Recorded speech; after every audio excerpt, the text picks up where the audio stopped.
Let's do that hockey. Let's go Flyers! Landeskog, oh, did you see that? Here's Hughes giving it across. Oh, what a save! Made by Hart on Hall! Oh, my goodness! There's Konechny with speed and across the line. Konechny making the move, cutting in front. He scores! The All-Star with a beauty!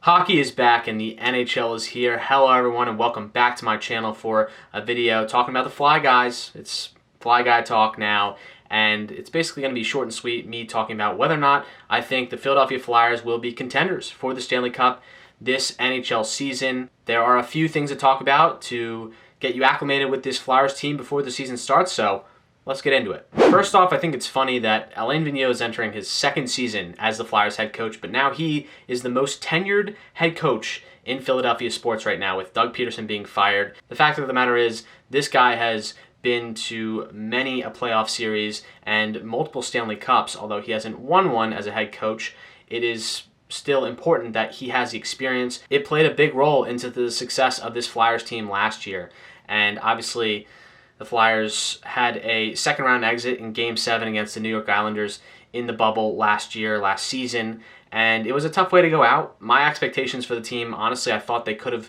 made it to the conference final. They probably, definitely would have lost to the Tampa Bay Lightning, but I think that they came up just a bit short against a really good Islanders team. I will admit, I came on the internet and called the Flyers the beacon of mediocrity. Not really sure what that means. Basically, what I meant by that is they've been average or mediocre for the past 8-9 years, if not more, since 2012. Last year, they proved me wrong. They went on a hot streak, which Flyers teams have a track record of doing.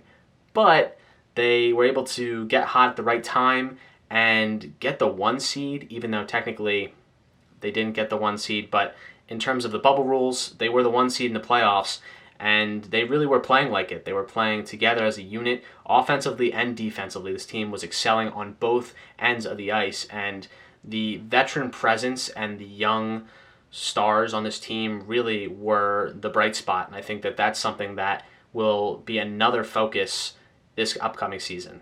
And some of those young stars are not turning into veterans by any means, but they're gaining experience. They've had a couple years in the league now. I'm talking about Carter Hart, we'll get to him, Joel Farabee, Phil Myers, Morgan Frost. Nolan Patrick is back, which is a huge positive sign for the Flyers. So I talked about the veteran presence on this team. You have a captain in Claude Giroux, and he's just consistent. He sets up players, makes plays all over the ice. That's what he does. Sometimes he's a little hesitant to shoot at points in the game, which if there were fans in the stands, they would be screaming at Flyers players to shoot. That's what they do all the time. Giroux has just been Mr. Consistent, and I think that he will continue to be like that this season. Hopefully there's not a lot of wear and tear because he's another year older. He's getting up there, but he's just the guy. He is the go-to guy when you think of a Philadelphia Flyer, and he embodies that.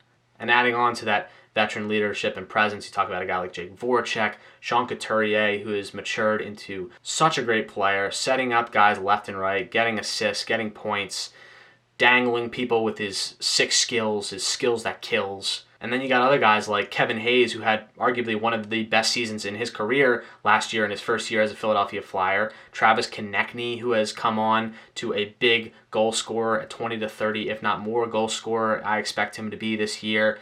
Ivan Provorov just being an absolute filthy defenseman on both ends of the ice. And then, of course, this wouldn't be a Flyers video without talking about their goaltender, Carter Hart, cat a hat, as Alain Vigneault would say. This kid's just 22 years old, and he's up there with some of the best goaltenders in the league. His comparisons to Carey Price and emulating his game as a young guy and a young player. He has the ability, he has the glove, he has the awareness. Sometimes he can be a little shaky, which happens when you have a young goaltender. You saw that last year a little bit. He would give up a couple goals and things would kind of spiral on him a little bit, but I think the more he plays, the more confidence he's going to get. The potential for him is so high, and he hasn't even reached that yet, which is crazy to think because of the numbers that he's put up and the ice time that he's had already as a young goaltender. That position, at least for the Philadelphia Flyers, is secure for a long time, and he can win games, he can steal games. So that is definitely something to build off of. He will be a topic of conversation night in and night out, no matter how he plays. But I think he is the X factor for this Flyers team in getting them to that elite level and getting them to a contender's role. So do I think that the Flyers are contenders? Yes, I do. I think they're legit. They have the age, they have the maturity, they have the experience, and they have the young talent to go with that as well, along with great coaching. But that being said, trying to bring realistic expectations here, the Metropolitan Division is tough. You look at the Islanders, the Hurricanes, the Penguins are always tough, the Capitals. I mean, the division is loaded and stacked as it usually is. Whether or not the Flyers can win it or be that top two team, like I said, is really up to momentum. And that's what they've been able to do in years past. You've seen this team go on a 10-game winning streak. You've seen this team go on a 10-game losing streak. So you really don't know what you're going to get sometimes from this Philadelphia Flyer team. But that being said, I think that they have the potential to go on stretches like those winning streaks that you've seen in the past couple of years, especially last year, and sustain that. Maybe not have a 10-game winning streak necessarily, but have a 3 or 4 or 4 or 5 in there in spurts and in stretches. And I think that's what's really going to be big for this team. And in hockey in general, I think is a huge thing. I think it's there for the Flyers. I think that they have a shot to make the conference finals. And if a puck bounces their way, if they're hot, maybe get to the Stanley Cup finals. Who knows? That's just a thought. I'm not predicting that. I definitely don't want to make predictions after I made my Sixers video, but I just want to say that this team has potential. It has promise. What they do with that potential and promise, now that's up to them and how they figure out their way through a tough schedule and a tough division. But overall, I think this team is a legit contender. That's what I hope to see from this Philadelphia Flyers team this year, but we'll have to wait and see. We'll have to wait and see until the puck drops and things get going. Hope you all enjoyed. Leave a like if you did. Comment down below your thoughts on the Flyers, this Flyers team, what your hopes are for this season for them, or the NHL in general. Let me know down below. That'll be all from me, guys. Catch you on the next video. Peace out.